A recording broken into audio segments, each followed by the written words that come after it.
अस्सलाम वालेकुम दोस्तों, डेली अपडेट्स में खुशामदीद। दोस्तों, पाकिस्तान शोबिज इंडस्ट्री की मारूफ गुलकारा आयमा बेग ने शहबाज शिगरी से मंगनी टूटने की अफवाहों की तस्दीक करते हुए बाज़ाब्ता ऐलान कर दिया है। गुलकारा ने photo and video sharing platform Instagram पर स्टोरी शेयर करते हुए लिखा कि मैं उस शख्स के साथ गुजारे गए अच्छे लम्हात की वजह से उसका एहतराम करती हूँ। अक्सर औकात हमसे कुछ गलतियाँ हो जाती हैं जिनकी कोई न कोई वजह होती है। उन्होंने मद्दाहों की जानिब से गर्दिश करती अफवाहों का जवाब देते हुए मजीद लिखा कि आप सबके सवालों का यही जवाब है कि हमारी राहें जुदा हो चुकी हैं। उन्होंने मजीद कहा कि हम दोनों खैरियत से हैं, इसलिए परेशान होने की जरूरत नहीं। मैं इस रिश्ते को एक अच्छे तरीके से खत्म करना चाहती थी, जो मैंने किया। आयमा का कहना था कि लोग अपने जज्बात के इजहार के लिए मुख्तलिफ जराए चुन सकते हैं। जो लोग हमारे बारे में सोच रहे हैं कि क्या हम साथ हैं या नहीं, तो उन्हें एक बार फिर सच्चाई बताना चाहूंगी कि नहीं, हम साथ नहीं हैं। उन्होंने दुख और मलाल का इजहार करने वालों से माजरत करते हुए कहा कि हम बिल्कुल ठीक हैं, म्यूजिक जिंदगी है, अब देखना है कि ये हमें कहां ले जाता है।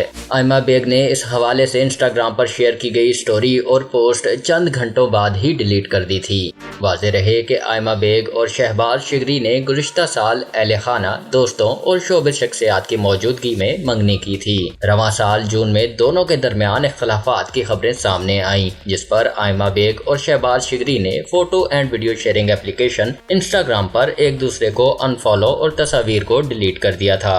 अब तक के लिए इतना ही दोस्तों। मजीद वीडियोस के लिए मेरे चैनल डेली अपडेट्स को सब्सक्राइब कीजिए और बेल आइकॉन पे क्लिक कीजिए ताकि मजीद आने वाली वीडियोस आप तक सबसे पहले पहुंच सकें। अल्लाह हाफिज।